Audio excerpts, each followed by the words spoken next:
Hi, I'm Marta Waller. I'm here with Dr. Joe Haraszti.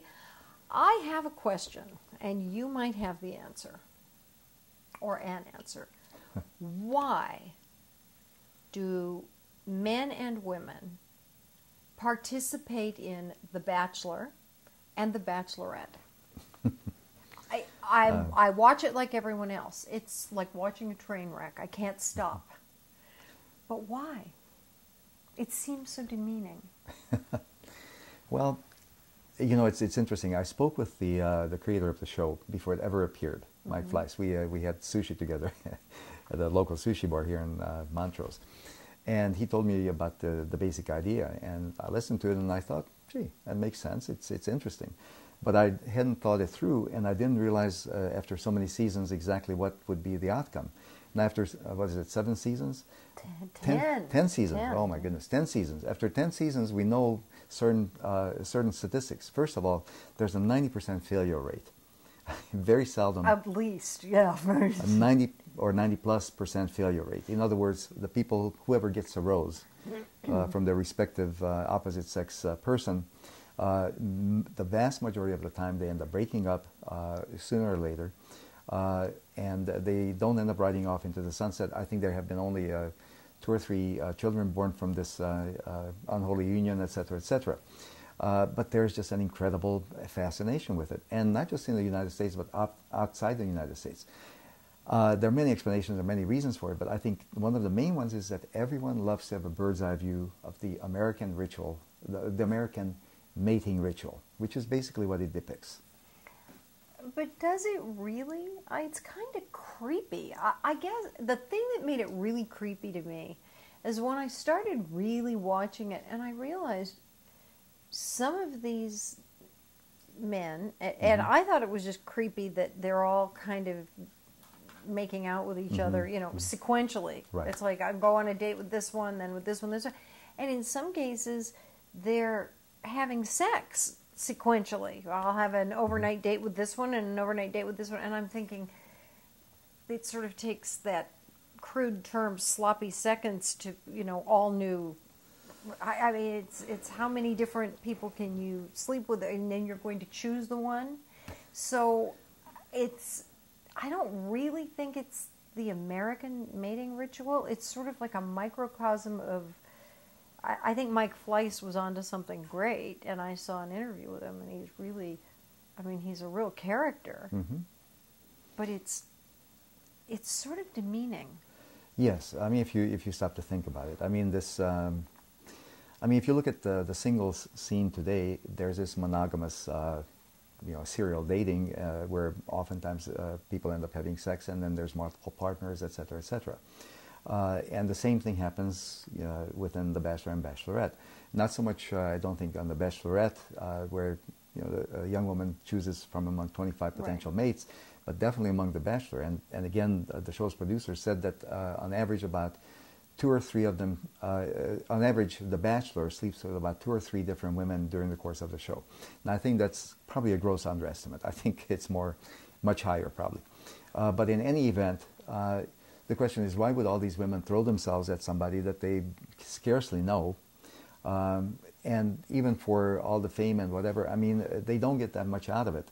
You know, they get a ring, and then they get some post-show tours.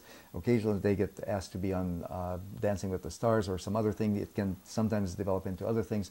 But it really isn't that big a deal. And most of them are soon forgotten. They have their 15 seconds of fame and it's all over. Psychologically, what does this do to someone who thinks this is how they're going to find love, and it just doesn't happen? Or you have someone who, you know, okay, well, I washed out on The Bachelor, now I'm The Bachelorette, and now I found my true love, and then if that doesn't work, I mean, what does this do to someone? Does it really distort your view of how to ever find the right person? Well, personally, I think that The Bachelor and Bachelorette shows have outlived their usefulness.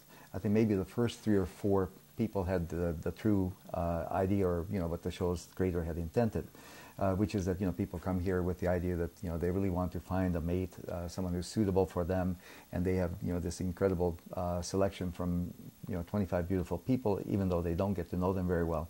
But still, it's different from what most of us have a chance to do. Because, it may take, especially someone who's a busy professional, when do you have time to, to look at who's available for you?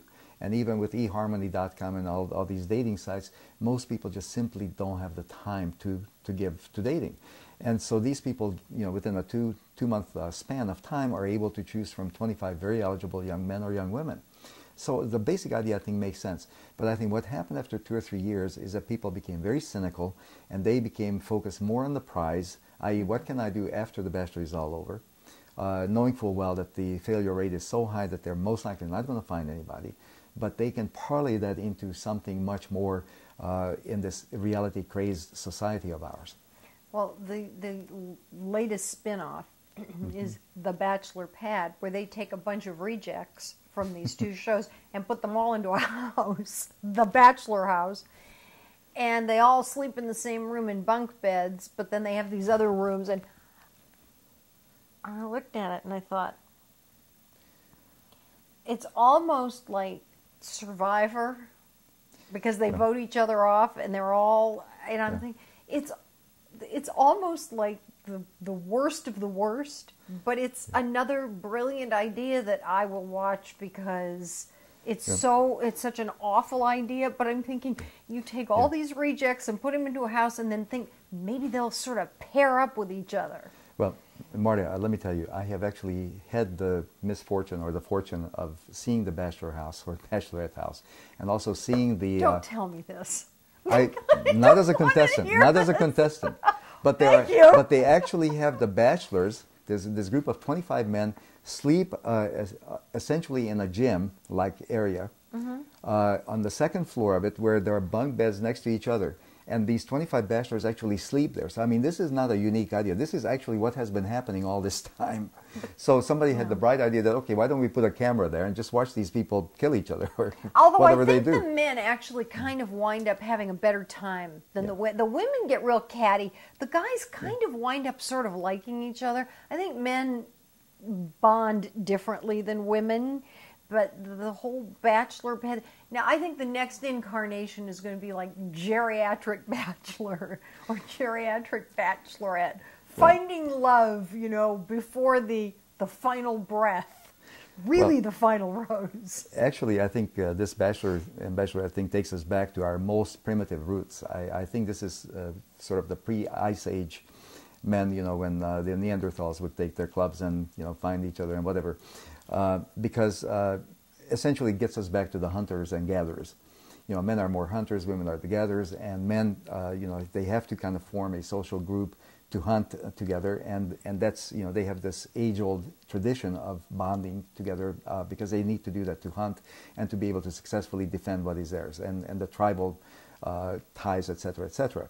Whereas women have always been more territorial, and they kind of look after the hearth and after their children, and they have to be more territorial as a consequence, even though they form little subgroups while they do their gatherings and their sewing circles and so forth.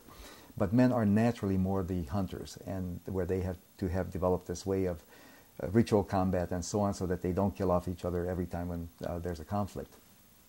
It's an interesting social study. Yes. After watching this, I would rather be forever by myself than participate in something like that. I would rather be alone. But Marta, this takes place every Friday night in all the singles bars around LA and every other major city in the United States and the not so major cities. This mating ritual takes place every Friday and Saturday night. I'm telling you. It happens. I haven't been a part of it, thank goodness. If I'm ever widowed, I'll die alone, because it's not going to happen in my world. I will die by myself. I couldn't do it. I just couldn't do it. I would not look forward to that myself. But I'll watch the show. As a spectator sport, it's fine. As a participating sport, not a chance. It's a blood sport. It's a blood sport. Maybe that's it. I just am not interested in that. Well, this has certainly been enlightening. And until next time, I'm Marta Waller. And I'm Dr. Joe Haraszti. Thanks for watching.